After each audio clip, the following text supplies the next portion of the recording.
आइए क्षेत्रफल से एक और प्रश्न को हल करते हैं और इसको समझते हैं। इस प्रश्न में दिया गया है, एक त्रिभुज की रचना कीजिए जिसका क्षेत्रफल 12 वर्ग सेमी तथा इसका आधार 4.2 सेमी है। अब हमें एक त्रिभुज की रचना करनी है। इसमें क्या दिया हुआ है? एक त्रिभुज बनाना है। एक त्रिभुज बनाना है जिसका 12 वर्ग सेमी क्षेत्रफल होना चाहिए और इसका आधार 4.2 सेमी होना चाहिए। 4.2 सेमी होना चाहिए। यही इसमें है। इससे पहले वाले में दिया था कि इसकी ऊंचाई 5.2 सेमी हो और इसका कोण 50 अंश हो, लेकिन इसमें ये दिया हुआ है कि 12 वर्ग सेमी क्षेत्रफल हो और इसका आधार दिया हुआ है, जबकि उसमें ऊंचाई और आधार का कोण दिया था। तो इस दोनों प्रश्नों में ये अंतर है, इसको हमें समझ लेना चाहिए। अब सबसे पहले हमें, जैसे कि पहले निर्णय में मैं बताया था कि 12 वर्ग सेमी का हमें जो है एक त्रिभुज बनाना है। तो 12 वर्ग सेमी का त्रिभुज बनाने के लिए हमें इसका आधार और ऊंचाई ज्ञात करना होगा। तो 12 वर्ग सेमी का यहाँ हम देख लेते हैं। त्रिभुज का क्षेत्रफल होता है आधार गुणे 1/2 आधार गुणे ऊंचाई, तो 1/2 हो गया। और आधार इसका हम अगर 6 सेमी रखेंगे और इसकी ऊंचाई 4 सेमी रखेंगे तो देखते हैं कि ये 12 वर्ग सेमी होता है कि नहीं।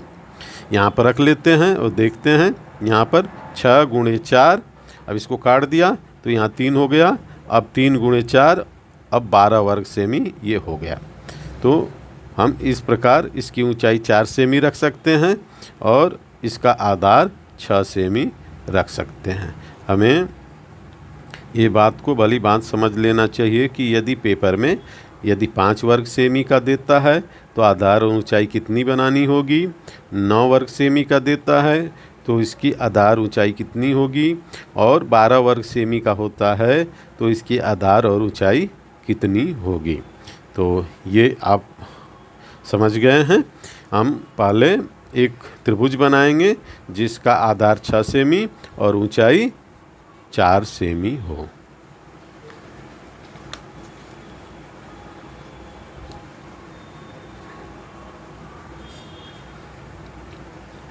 छह सेमी की रेखा खींच लेंगे।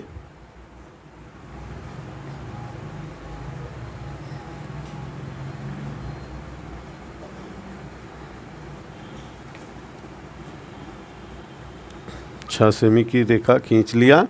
इसका नाम लिख लेंगे क और ख, और ये लिख देंगे 6 सेमी। 6 सेमी। अब इसकी ऊंचाई भी हमें निर्धारित करनी होगी 4 सेमी। तो 4 सेमी ऊंचाई निर्धारित करने के लिए हम 90 डिग्री का यहाँ पर एक निशान लगा लेंगे और एक रचनात्मक रेखा खींचेंगे। चाप विधि से भी बना सकते हैं। पहले मैं बताया हूँ कि चाप विधि से पैरेलल रेखा कैसे खींची जा सकती है। हमें एक पैरेलल रेखा यहाँ खींचनी है 4 सेमी पर, तो एक 90 डिग्री का कोण हमने बना लिया और 4 सेमी पर यहाँ पर निशान लगा दिया। इसे हम लिख देंगे 4 सेंटीमीटर।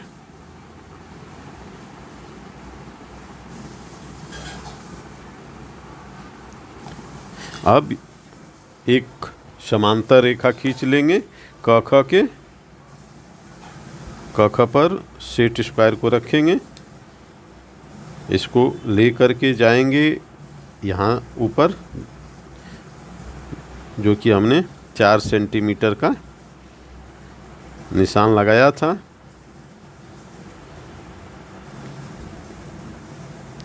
ये एक रचनात्मक रेखा खींच लिया जो कि क ख से 4 सेंटीमीटर के ऊंचाई पर है। अब इससे हम कोई भी इस पर कहीं भी एक बिंदु रखेंगे और एक त्रिभुज बनाएंगे तो इसका क्षेत्रफल 4 वर्ग सेमी होगा। यहाँ हम एक पॉइंट रख लेते हैं और इसका नाम ग लिख देते हैं। अब ग से ख को मिला देते हैं और क से ग को मिला देते हैं। ये बिंदु आप कहीं भी रख सकते हैं क्योंकि इस समांतर रेखा पर कहीं भी बिंदु से अगर मिलाया जाएगा इस आधार को तो उसका क्षेत्रफल निश्चित रूप से 12 वर्ग सेमी ही होगा, क्योंकि इसकी ऊंचाई हमेशा 4 सेमी होगी। अब हमें एक ऐसा त्रिभुज बनाना है जिसका आधार 4.2 सेमी है और इसका क्षेत्रफल 12 वर्ग सेमी होना चाहिए। तो ये 12 वर्ग सेमी का बन गया है त्रिभुज। अब इसी के क्षेत्रफल के बराबर कोई भी त्रिभुज बनाएंगे तो वो 12 वर्ग सेमी का होगा। क्षेत्रफल के बराबर त्रिभुज बनाने का मतलब भी है कि उसका यदि इसका 12 वर्ग सेमी है तो उसका भी 12 वर्ग सेमी होगा। अब इसका आधार हम निश्चित कर लेते हैं। आधार दिया हुआ है 4.2 सेमी, तो 4.2 सेमी पर हम यहाँ निशान लगा लेंगे और इसका नाम लिख देंगे घ। यहाँ लिख देंगे 4.2 सेमी और इसको हम घ को ग से मिला देंगे।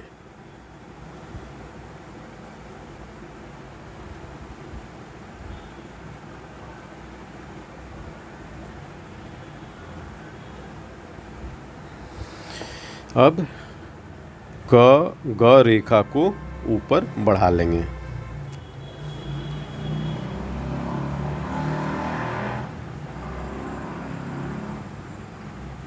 एक ऐसे रचनात्मक रेखा खींचेंगे।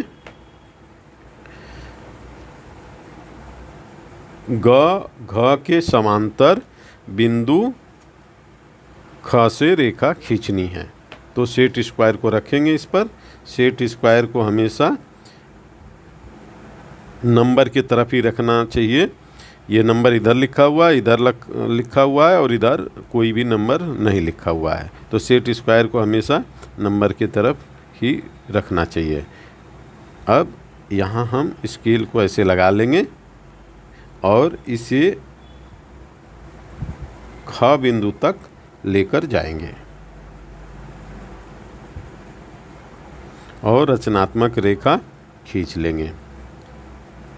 हमने अपने प्रारंभिक वीडियो में समांतर रेखा सेट स्क्वायर से कैसे खींची जाएगी बता दिया है।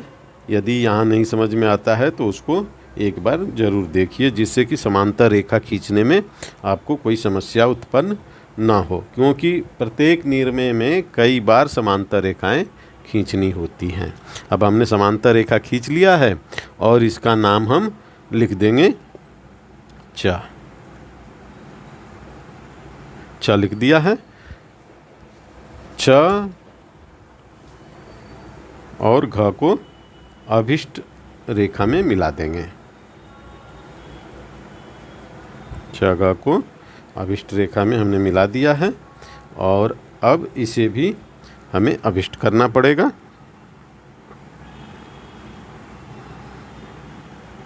क च को अभिष्ट कर लेंगे।